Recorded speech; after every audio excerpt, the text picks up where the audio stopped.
தெய்வம் நீ என்று உணர் யூடியூப் சேனல் உங்களை அன்புடன் வரவேற்கிறது.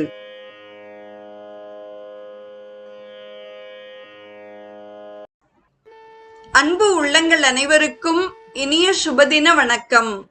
இன்றைய நிகழ்வில் ஸ்ரீ லலிதா சகஸ்ரநாமத்தின் 193வது நாமம் தொடங்கி 201வது நாமம் வரை நாம் சிந்திக்க இருக்கிறோம். முதலில் வரும் நாமம் ஓம் துஷ்டதூராயை நமக என்பதாகும். கெட்டவர்களுக்கு எட்டாதவள், தீய செயல்களால் களங்கம் பெற்றவர்கள் துஷ்டர்கள் ஆவார்கள். அவர்களுக்கு எட்டாமல் வெகு தொலைவில் இருப்பவள்.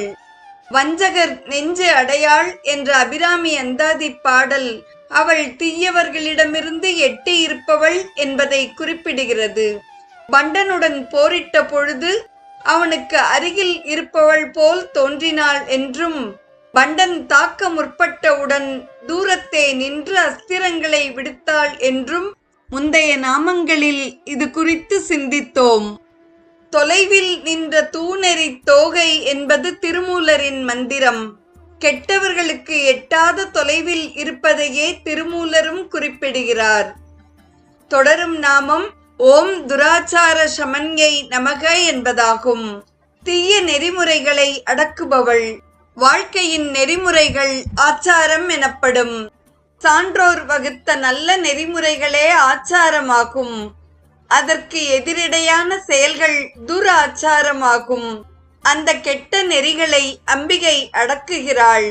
ஆச்சார கோவை என்று ஒரு பழந்தமிழ் நூல் உள்ளது. அது அன்றாட வாழ்க்கையில் நாம் கடைபிடிக்க வேண்டிய நல்ல அறிவுபூர்வமான சமுதாயத்துக்கு உகந்த நெறிமுறைகளை எடுத்து இயம்புகிறது. அடியவர்களிடம் துராச்சாரம் ஏற்பட்டால் அதனை அம்பிகை அடக்குகிறாள். தொடரும் நாமம் ஓம் தோஷவர்ஜிதாயை நமக என்பதாகும். தோஷமற்றவள். நம்மை கெடுக்கிற அனைத்தும் தோஷங்களாகும். அம்பிகைக்கு அவை ஏதும் இல்லை. கிரகதோஷம், சேர்க்கை தோஷம் போன்ற தோஷங்கள் உயிர்களை பாதிக்கும். அம்பிகையை அவை ஏதும் பாதிக்காது. அதனால் அவளை தோஷவர்ஜிதா என்றனர். தொடரும் நாமம் ஓம் சர்வஜ்ஞாயை நமக என்பதாகும். அனைத்தும் அறிந்தவள். எல்லாம் அறிந்தவர்களை சர்வஜ்ஞர் என்று குறிப்பிடுவர். ஆனால் அனைத்தும் அறிதல் என்பது இறைவனுக்கு மட்டுமே உரிய இயல்பு. ஞானாம்பாள் என்று அழைக்கப்படும் அம்பிகை அனைத்தும் அறிந்தவள். கடவுளின் என் குணங்களில் ஒன்று அனைத்தும் அறிதலாகும். நீ அறிதி எப்பொருளும் என்று ராமனை விராதன் புகழ்வதாக கம்பன் கூறுகிறான். சர்வஜத்வம் கொண்டு ஒழுகும் சர்வ பரிபூரண கிருபாகரா என்று முருகனை புகழ்கிறது சுவாமிமலை பதிகம். தொடரும் நாமம் ஓம் சாந்திர கருணாயை நமக என்பதாகும். கருணை நெருக்கமுள்ளவள் அல்லது கருணை நிறைந்தவள். இளகிய தன்மையும் நெருக்கமும் சேர்ந்த கருணை சாந்திர கருணை எனப்படும். அதாவது கடினமும் இன்றி பிறர் ஏமாற்றக்கூடிய அளவிலும் இல்லாமல் அந்தந்த இடத்திற்கு தேவையான கருணை சாந்திர கருணை எனப்படும். அவள் அண்டங்களை ஆளும் பேரரசி. ஆகவே கருணையின்றி இருந்தால் மக்கள் துன்புறுவார்கள். அதே நேரத்தில் மிகவும் இளகிய மனத்துடன் இருந்தால் மக்கள் தீய வழிகளில் அவளது கருணையை பயன்படுத்த தொடங்கிவிடுவர். பாதரசம் போல் வெண்ணெய் போல் இருக்கும் அவளுடைய கருணையை காட்ட வேண்டும். அத்தகைய கருணையே சாந்திர கருணை ஆகும். தொடரும் நாமம் ஓம் சமானாதிக வர்ஜிதாயை நமக என்பதாகும். ஒப்பு உயர்வு அற்றவள். தனக்கு சமமானவர்களும் அதிகமானவர்களும் இல்லாதவள். அதாவது அவளுக்கு இணையானவர்களும் உயர்வானவர்களும் இல்லை. கடவுளுக்கு சமமாகவும் உயர்வானவர்களாகவும் எவரும் இருக்க முடியாது. எனவே கடவுளை ஒப்பாரும் மிக்காரும் இல்லாதவர் என்று தமிழ் நூல்கள் குறிப்பிடுகின்றன. அதனையே வடமொழியில் சமான அதிவர்ஜிதா என்றனர். தொடரும் நாமம் ஓம் சர்வசக்தி மையை நமக என்பதாகும். அனைத்து சக்திகளும் தானாகி நிற்பவள். அதாவது படைத்தல் முதலான ஐந்தொழில்கள் ஆற்றும் சக்திகள், பஞ்சபூதங்களின் சக்திகள், முச்சுடர்களின் சக்திகள் முதலான எல்லா ஆற்றல்களின் வடிவாக இருப்பவள் அம்பிகையே. யோகினி சக்திகள், குண்டலினி சக்தி முதலான யோக முறையில் மட்டும் அறியத்தக்க அனைத்து சக்திகளின் வடிவமாகவும் இருப்பவள். தொடரும் நாமம் ஓம் சர்வமங்களாயை நமக என்பதாகும். எல்லா மங்களங்களாகவும் இருப்பவள். மங்களப் பொருள்களான மஞ்சள், குங்குமம், சந்தனம், மங்களவாத்தியம் என்னும் நாதஸ்வரம் முதலிய அனைத்து பொருள்களின் மங்களத்தன்மையாகவும் இருப்பவள் அம்பிகை. அவற்றை அளிப்பவளும் அவளே. அபிராமி அந்தாதியில் இவளை மங்களை என்று போற்றுகிறார் அபிராமி பட்டர். சர்வமங்களா ஸ்ரீ ராஜராஜேஸ்வரி பீட்டம் என்ற அம்பிகை சந்நிதி சென்னை நங்கநல்லூரில் நிறுவப்பட்டுள்ளது. குடந்தையில் மங்களாம்பிகையாக அவள் எழுந்தருளி இருக்கிறாள்.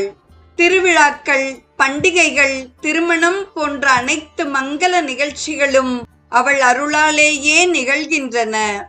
உலகில் உள்ள அத்தனை மங்களங்களும் அவளது அருள் வடிவமே ஆகும். இன்றைய நிகழ்வில் நிறைவாக வரும் நாமம் ஓம் சத்கதி பிரதாயை நமக என்பதாகும்.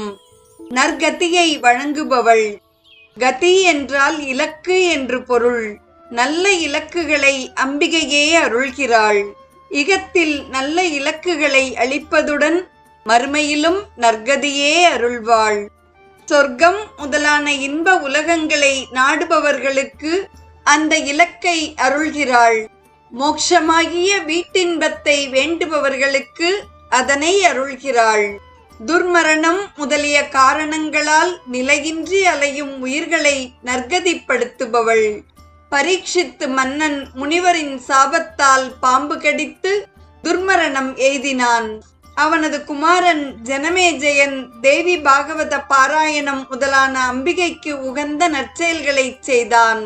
அதன் பயனாக அம்பிகை பரீட்சித்து மன்னனை நல்ல கதிக்கு அனுப்பினாள். இது தேவி பாகவதம் கூறும் வரலாறு. கதி என்றால் அறிவு என்றும் பொருள் உண்டு. நல்ல அறிவை தருபவள். ததியுறு மத்தில் சுழலும் என் ஆவி தளர்விலதோர் கதியுறு வண்ணம் கருது கண்டாய் என்பார் அபிராமி பட்டர். மண்ணில் நல்ல வண்ணம் வாடலாம், வைகலும் எண்ணில் நல்ல கதிக்கு யாதுமோர் குறைவில்லை. கண்ணில் நல் அகுதுரும் கழுமல வளநகர் பெண்ணில் நல்லாளொடும் பெருந்தகை இருந்ததே என்பார் அம்பிகையின் திருமுலை பாலுண்ட திருஞான சம்பந்தர். நல்லதும் தீயதும் செய்திடும் சக்தி நலத்தை நமக்கு இழைப்பாள், அல்லது நீங்கும் என்றே உலகேழும் அறிந்திடுவாய் முரசே என்ற மகாகவி பாரதியாரின் வரிகளுடன் இன்றைய நிகழ்வை நிறைவு செய்கிறோம். நாளையும் அன்னையின் பெருமைகளை கூறும் நாமங்களை தொடர்ந்து சிந்திப்போம். இன்றைய நிகழ்வில் ஸ்ரீ லலிதா சகஸ்ரநாமத்தின் 193வது நாமம் தொடங்கி 201வது நாமம் வரை நாமங்களையும் அதற்கான பொருளையும் செவிமடுத்த அத்துணை நல்ல உள்ளங்களுக்கும் நெஞ்சார்ந்த நன்றி. மீண்டும் நாளைய நிகழ்வில் இணைவோம். தெய்வம் நீ என்று உணர் யூடியூப் சேனலை கேட்டு மகிழ்ந்த நீங்கள் உங்கள் நட்பு வட்டத்திற்கும் பகிர்ந்து தொடர்ந்து உங்களது நல்ல ஆதரவினை சப்ஸ்கிரைப் செய்து வழங்குமாறு அன்புடன் வேண்டுவது உங்கள் அன்பின் விசாலம்.